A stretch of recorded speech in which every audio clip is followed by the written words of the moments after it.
Hello, नमस्कार and जय हिंद प्यारे साथियों। जैसा कि दोस्तों आप सब लोग जानते हैं कि एनटीपीसी के जीएस का प्रैक्टिस सेट नवीन सर के द्वारा 3 मार्च से लिए जा रहे हैं, जिसमें से आज हम लोग जो है प्रैक्टिस सेट नंबर 5 का रिवीजन करने वाले हैं। अगर दोस्तों आप लोग अपने प्रैक्टिस सेट का खुद से रिवीजन कर पा रहे हैं तो आप लोग ये वीडियो मत देखिएगा। अगर आप लोगों को याद करने में दिक्कत हो रही है, प्रैक्टिस सेट पढ़ने में, रिवीजन करने में दिक्कत हो रही है और तो आप लोग जो है ये वीडियो ध्यान से देखिएगा, क्योंकि यहाँ पर हम लोग जो है यहाँ पर रिवीजन करने वाले हैं। अब तक टोटल 4 प्रैक्टिस सेट का हम लोग रिवीजन कर चुके हैं। आप लोगों ने बहुत सारा प्यार भी दिया है उन वीडियो पर। तो ये प्रैक्टिस सेट नंबर 5 लेकर के हम आए हैं। अगर आप लोगों ने चौथा प्रैक्टिस सेट नहीं देखा है तो उसको देख लीजिएगा जा करके, क्योंकि वहाँ पर हमने बहुत सी ट्रिक्स का इस्तेमाल किया है जीएस को याद करने में। वैसे ही यहाँ पर भी हम लोग इस प्रैक्टिस सेट को याद करने वाले हैं। उससे पहले हम लोग देख लेते हैं 5 रिवीजन क्वेश्चन के बारे में। ज्ञानपीठ पुरस्कार की स्थापना कब हुई थी? 1961 में। कुमुदिनी लखिया का संबंध किस शास्त्रीय नृत्य से है? कथक से। इसी तरह से नलिनी अस्थाना और कमलिनी अस्थाना का भी संबंध किससे है? कथक से। और एमजी संगीत पुरस्कार किस राज्य सरकार द्वारा दिया जाता है? नागालैंड इसका राइट आंसर। धार्मिक स्वतंत्रता का अधिकार किस अनुच्छेद में है? आर्टिकल नंबर 25 से 28 में। तो जो अधिकार हैं हमारे मौलिक अधिकार, उनकी ट्रिक से याद कराया है दोस्तों। हम लोग प्रैक्टिस सेट नंबर 4 में जाकर के देख सकते हैं। हाथी संरक्षण परियोजना कब शुरू की गई थी? 1992 में हाथी संरक्षण परियोजना स्टार्ट की गई। अब हम लोग बात कर लेते हैं प्रैक्टिस सेट नंबर 5 के पहले प्रश्न के बारे में। दिसंबर 2022 में निम्नलिखित में से कौन भारतीय ओलंपिक एसोसिएशन की पहली महिला अध्यक्ष बनी? राइट आंसर है पीटी उषा। पीटी उषा, जिन्होंने 1980 में मास्को में इंटरनेशनल ओलंपिक में भाग लेकर के, जो मास्को में हो रहा था ओलंपिक, उसमें 16 वर्ष की उम्र में ओलंपियन बनी थी और पहली निर्विरोध महिला अध्यक्ष बनी है। ये भारतीय ओलंपिक एसोसिएशन की, इंडियन ओलंपिक एसोसिएशन आईओसी, इसकी पहली महिला अध्यक्ष बनी है। वो भी निर्विरोध बनी है। और ओलंपिक 1984 में ये 4th प्लेस पर रही थी। और 1986 में सियोल में होने वाले एशियन गेम्स में ये 4 गोल्ड मेडल जीत कर आई थी। वही बात करें दोस्तों इंडियन ओलंपिक एसोसिएशन, जिसकी स्थापना 1927 में होती है, हेडक्वार्टर नई दिल्ली। पहले अध्यक्ष थे दोराबजी टाटा और सचिव इसके थे एजी नोहरन। वही बात कर लें अंतर्राष्ट्रीय ओलंपिक समिति की, जिसका स्थापना 23 जून 1894 को होता है, जिसका हेडक्वार्टर लॉजेन स्विट्जरलैंड में है, जिसके वर्तमान अध्यक्ष हैं थॉमस बॉक और कुश्ती संघ के अध्यक्ष हैं संजय सिंह। वही दोस्तों बात करें आईओसी यानी कि इंडियन इंटरनेशनल ओलंपिक कमेटी के पहले अध्यक्ष कौन थे? एस्टेब्लिश्ड यानी कि इसकी स्थापना करने वाले कौन थे? Pierre de Coubertin. उसके बाद दोस्तों बात करें कि कुश्ती संघ के अध्यक्ष संजय सिंह है वर्तमान में। और आगे हम लोग बात कर लेते हैं इसी तरह से, निम्नलिखित में से किस वर्ष भारतीय टीम ने एक दिवसीय अंतर्राष्ट्रीय यानी कि ओडीआई क्रिकेट विश्व कप जीता था? तो इसका राइट आंसर हो जाएगा 2011 और 1983। 2 बार जीता है अब तक भारत ने, तो ऑप्शन के अनुसार 2011 इसका राइट आंसर हो जाएगा। बात करें 1983 में वेस्ट इंडीज़ को हराया था 43 रन से। वही मैन ऑफ द मैच रहे थे मोहिंदर अमरनाथ और रन सर्वाधिक बनाए थे के श्रीकांत ने 38 रन बनाए थे। वही बात करें 2011 की, 2011 में भारत में और श्रीलंका और बांग्लादेश में होस्ट किया गया ये मैच, और शुभंकर था स्टेपी हाथी, श्रीलंका को हराया था 6 विकेट से। मैन ऑफ द मैच रहे थे महेंद्र सिंह धोनी। ये डाटा आप लोगों को याद रखना है। प्रश्न नंबर 3 है कि हिंदुस्तानी शास्त्रीय गायक भीमसेन जोशी निम्नलिखित में से किस घराने से संबंधित हैं? जिसका राइट आंसर हो जाएगा किराना घराने से संबंधित है। और किराना घराने के संस्थापक हैं करीम खान। वहीं अन्य इसके सदस्य हैं सवाई गंधर्व, गंगूबाई हंगल, रोशन आरा खान, प्रभा अन्य और अब्दुल वाहिद खान। ये सभी अन्य सदस्य हैं जो हिंदुस्तानी शास्त्रीय गायक भीमसेन जोशी की तरह इस घराने से संबंधित हैं। वहीं दोस्तों बात करें ग्वालियर घराने से संबंधित है पीर बख्श और नत्थू खान। और रामपुर शहसभा घराने से संबंधित है इनायत हुसैन खान। वहीं आगरा घराने से संबंधित है सुजान खान। तो ये भी आप लोगों को पॉइंट याद रखना है। अगला प्रश्न है कि निम्नलिखित में से कौन सी आत्मकथा भारतीय महिला कवित्री कमला दास द्वारा लिखी गई, जिन्हें 1984 में साहित्य का नोबेल पुरस्कार दिया गया, साहित्य के नोबेल पुरस्कार के लिए नामांकित किया गया था? तो इसका राइट आंसर हो जाएगा माई स्टोरी कमला दास की आत्मकथा है। A life apart Neel Mukherjee द्वारा लिखी गई है। Smriti Chitre the memoir of a spirited wife Laxmibai Tilak के द्वारा ये लिखी गई है। उसके बाद दोस्तों अगला प्रश्न है कि कहा जाता है कि भारतीय अंतरिक्ष कार्यक्रम के भारतीय सरकार द्वारा इनकॉस्पर की स्थापना के साथ में शुरू हुई थी? 1962 में शुरू हुई थी। और ये जो है इनकॉस्पर की जगह इसरो की स्थापना होती है 1969 में, जो कि बहुत ज़्यादा प्रश्न पूछा जाता है। इनकॉस्पर के फाउंडर थे विक्रम साराभाई। और परमाणु कार्यक्रम के जनक होमी जागिर भाभा। परमाणु ऊर्जा विभाग की स्थापना 1954 में होती है, जिसे एटॉमिक एनर्जी कहते हैं। वहीं परमाणु विभाग की बात करें तो 1954, और परमाणु ऊर्जा आयोग की बात करें तो 1948 में इसकी स्थापना होती है, एटॉमिक एनर्जी कमीशन। और वहीं बात करें प्रश्न नंबर 6 की, कि चंद्रयान प्रथम चंद्रमा के लिए भारत का पहला मिशन था, जो श्रीहरिकोटा से सफलतापूर्वक शुरू किया गया था। कब शुरू किया गया था?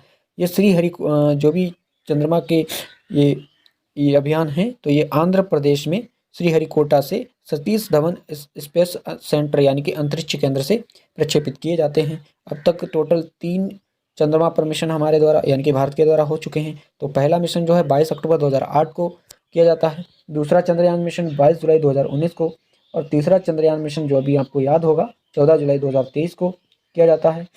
और जिसका लैंडर विक्रम था, रोवर प्रज्ञान था। जहाँ पर ये लैंडिंग किया था तीसरा चंद्रयान, उसे साउथ पोल पर लैंडिंग किया था, और जहाँ पर लैंडिंग किया था उस जगह को शिव शक्ति पॉइंट के नाम से जाना जाता है।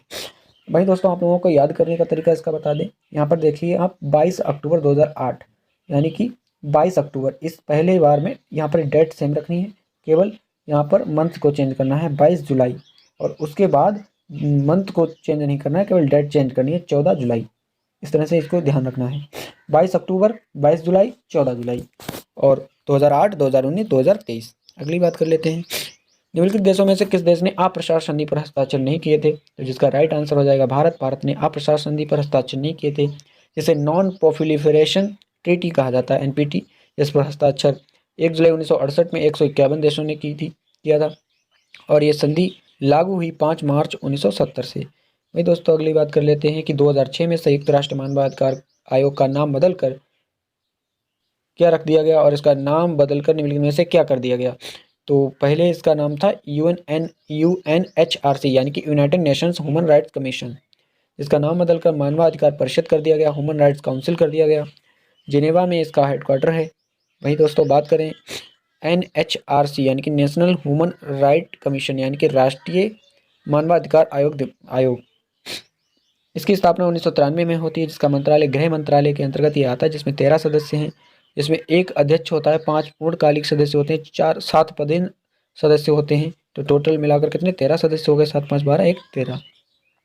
इसके प्रथम अध्यक्ष रंगनाथ मिश्रा थे, वर्तमान अध्यक्ष B रामासुब्रमण्यम है, और इसका हेडक्वार्टर नई दिल्ली में है। वही दोस्तों, UN द्वारा मानवाधिकार की घोषणा 10 दिसंबर 1948 को होती है। UN द्वारा मानवाधिकार की घोषणा 10 दिसंबर 1948 को होती है। और वहीं राष्ट्रीय मानवाधिकार तीसरा युक्त कार्यालय 20 दिसंबर 1983 को इसकी स्थापना होती है। वहीं दोस्तों अब बात कर लेते हैं निम्नलिखित में से कौन राज्य के नीति निर्देशक यानी कि DPSP का हिस्सा नहीं है? तो जिसका राइट आंसर हो जाएगा भारत के सभी लोग के बीच सद्भाव और भाईचारे की भावना को बढ़ावा देना। ये तो दोस्तों आप लोगों को यहाँ पर ध्यान रखना है कि ये जो है फंडामेंटल ड्यूटीज यानी मौलिक कर्तव्य से संबंधित है। वहीं बात करें काम का अधिकार, आर्टिकल नंबर 41 में है, और आर्टिकल नंबर 21 में 6 से 14 वर्ष के बच्चों को निःशुल्क शिक्षा, और 11वां जो फंडामेंटल ड्यूटीज है मौलिक कर्तव्य, जिसमें 6 से 14 वर्ष के बच्चों को शिक्षा कराना अनिवार्य है। भाई आर्टिकल नंबर 43 निर्वाह मजदूरी से संबंधित है। न्यायपालिका को कार्यपालिका से अलग करना, 50-50 करना, यानी कि आर्टिकल नंबर 50 में है। ग्राम पंचायत, ये आर्टिकल नंबर 40 में है। वही बात करें समान सिविल यूनिफॉर्म सिविल, ये आर्टिकल नंबर 44 में है। तो यहाँ पर जो है दोस्तों आप लोगों को ये पॉइंट याद रखने हैं। अगला प्रश्न है कि भारत के संविधान के अनुच्छेद 48 का यानी कि 48A के राज्यों को पर्यावरण का संरक्षण तथा संवर्धन सुनिश्चित करने के लिए निर्देश दिए गए। तो ये 42वें संविधान संशोधन 1976 के द्वारा 48 आर्टिकल को जोड़ा जाता है। 48 में है कृषि और पशुपालन से संबंधित है, और 49 आर्टिकल राष्ट्रीय महत्वपूर्ण के स्मारक के संबंध में है। आर्टिकल नंबर 51 जो है अंतर्राष्ट्रीय शांति से संबंधित आर्टिकल है। वही बात करें प्रश्न नंबर 11 की, संविधान के निम्नलिखित में से कौन सा अनुच्छेद मौलिक कर्तव्य भारत की संप्रभुता, एकता और अखंडता को बनाए रखने और उसकी रक्षा करने पर जोर देता है? रक्षा करने यानी कि डिफेंस पर जोर देता है। तो ये आर्टिकल नंबर 51A का सी है। प्रश्न नंबर 12 है कि निम्नलिखित में से कौन भारत के राष्ट्रपति के चुनाव में भाग लेता है। तो राष्ट्रपति के चुनाव में भाग जो है संसद के दोनों सदन, लोकसभा और राज्यसभा, और राज्यों के विधानसभाओं के निर्वाचित सदस्य, और यूटी की विधानसभा कौन कौन सी, दिल्ली, पुदुचेरी और जम्मू कश्मीर की। तो ये लोग जो है चुनाव में भाग लेते हैं राष्ट्रपति के। संसद के दोनों सदन के निर्वाचित सदस्य और मनोनीत सदस्य इसमें भाग नहीं लेते हैं, इसलिए ये गलत हो जाएगा। वही संसद और राज्यों के विधानसभाओं के दोनों सदनों के निर्वाचित और मनोनीत सदस्य, तो ये भी गलत हो जाएगा इसी तरह से। और केवल संसद के दोनों सदनों के निर्वाचित सदस्य, तो केवल तो नहीं होते हैं, इनमें विधानसभाओं के निर्वाचित सदस्य भी होते हैं और यूटी विधानसभा के भी सदस्य होते हैं। निर्वाचन राष्ट्रपति का निर्वाचन आर्टिकल नंबर 54 में है। चुनाव की प्रक्रिया 55 में है और इसमें 50-50 यानी कि 50 प्रस्तावक होते हैं, 50 अनुमोदक होते हैं। और राष्ट्रपति की मिनिमम एज होती है 35 वर्ष। 1560 ईस्वी के पश्चात अकबर का पहला और अंतिम विजय अभियान कौन सा था। तो मालवा और असीरगढ़ का अभियान जो है, मालवा प्रथम अभियान था, 1560 में किया था।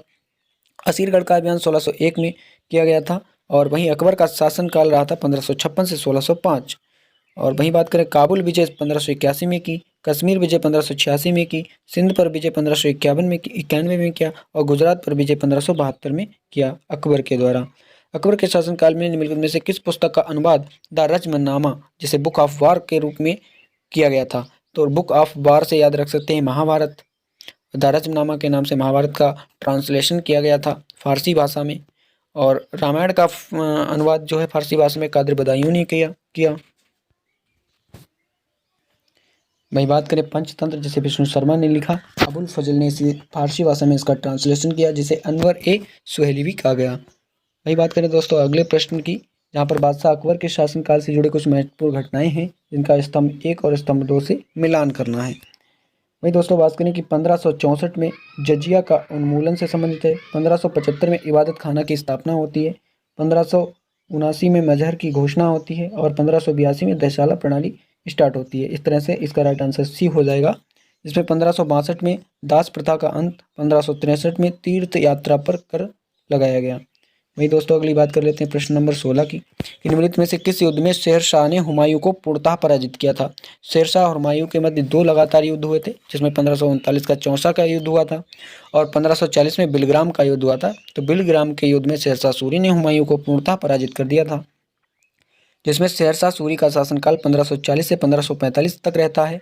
और शेरशाह सूरी को हजरत आला की उपाधि धारण की।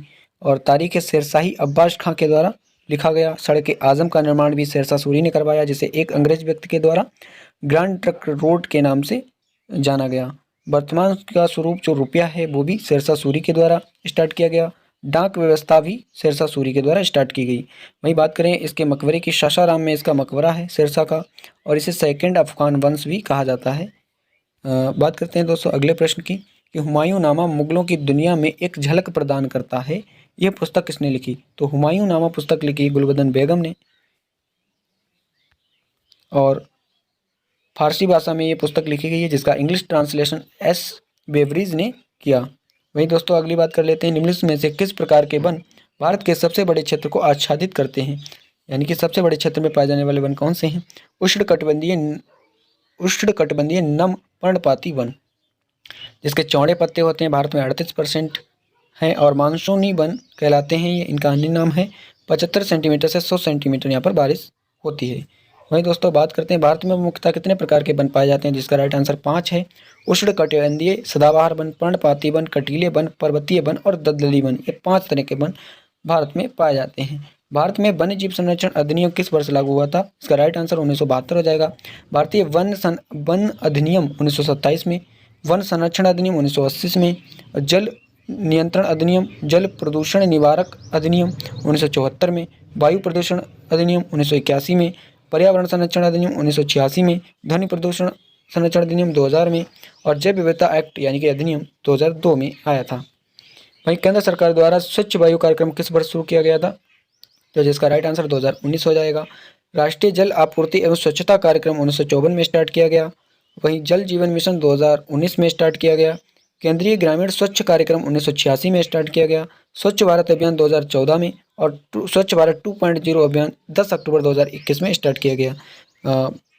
वही दोस्तों अगले प्रश्न की बात करते हैं कि फ्लैगशिप प्रमुख यानी कि सागरमाला कार्यक्रम की तटीय खोदी यानी कि लंगरगाह स्कीम के अंतर्गत परियोजनाएं कितने राज्य तक फैली हुई हैं। यह सन 2018 में CDS में पूछा गया प्रश्न है, जिसमें ये 8 राज्यों में फैली हुई परियोजना है, जिसमें अटल जी ने 15 अगस्त 2003 को ये स्टार्ट किया था, जिसमें लक्ष्य रखा गया था बंदरगाहों का आधुनिकीकरण। इसी के तरह एक सागरमाला परियोजना है जिसे 31 जुलाई 2015 को स्टार्ट किया गया था, जो मंत्रालय जिसके अंतर्गत नौवहन मंत्रालय और जलवहन परिवहन मंत्रालय के अंतर्गत ये जो है परियोजना आती है। नौवहन और जलमार्ग मंत्रालय के अंतर्गत ये परियोजना आती है। वहीं दोस्तों आगे बात कर लेते हैं कि कौशल भारत मिशन के फ्लैगशिप के तहत शुरू किया गया था। तो ये जो है कौशल विकास और उद्यमिता मंत्रालय के फ्लैगशिप के तहत स्टार्ट किया गया था 15 जुलाई 2015 में। वहीं दोस्तों PM रोजगार प्रोत्साहन योजना के श्रम और रोजगार मंत्रालय के अंतर्गत स्टार्ट किया गया। PM पोषण शक्ति योजना महिला एवं बाल विकास मंत्रालय के अंतर्गत स्टार्ट किया गया। आयुष्मान भारत योजना स्वास्थ्य एवं परिवार कल्याण मंत्रालय के अंतर्गत स्टार्ट किया गया था। शहरी भारत में बुनियादी ढांचे की कमी को दूर करने के लिए 2005 में शुरू किए गए प्रमुख कार्यक्रम का नाम क्या है। जवाहरलाल नेहरू राष्ट्रीय शहरी नवीकरण मिशन। वहीं PM शहरी आवास योजना 2015 को स्टार्ट की गई। वहीं दोस्तों बात करें अगले प्रश्न की कि भारत सरकार की प्रमुख योजना उजाला योजना ने जनवरी 2022 में 7 वर्ष पूरे किए। 2022 में 7 वर्ष पूरे किए और इस योजना के तहत बिजली मंत्रालय ने वितरित किए थे। तो ये LED बल्ब वितरित किए थे, 7 वाट और 12 वाट के LED बल्ब वितरित किए, जिसका शुभारंभ 1 मई 2015 को होता है आरा बिहार से। वही दोस्तों बात करते हैं गृह कार्य की। गृह कार्य में था कि प्रधानमंत्री सहज बिजली हर घर योजना, जो सौभाग्य योजना कहा जाता है, कब लॉन्च की गई। तो ये 25 सितंबर 2017 को स्टार्ट की गई।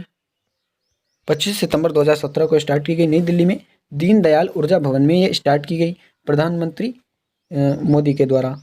और हर घर बिजली योजना इसी तरह से पूछी जाती है, जो 13 फरवरी 2024 को बिहार सरकार द्वारा स्टार्ट की गई। सुकन्या योजना 4 दिसंबर 2014 को स्टार्ट की गई। उज्ज्वला योजना 1 मई 2014 को PM मोदी के द्वारा यूपी बलिया से स्टार्ट की गई। जल जीवन मिशन 15 अगस्त 2019 को मोदी के द्वारा स्टार्ट की गई, जिसे हर घर जल योजना भी कहते हैं। सूर्य घर योजना 1 फरवरी 2024 को वित्त मंत्री निर्मला सीतारमण के द्वारा स्टार्ट की गई। तो दोस्तों ये कुछ इंपॉर्टेंट योजनाएं थी।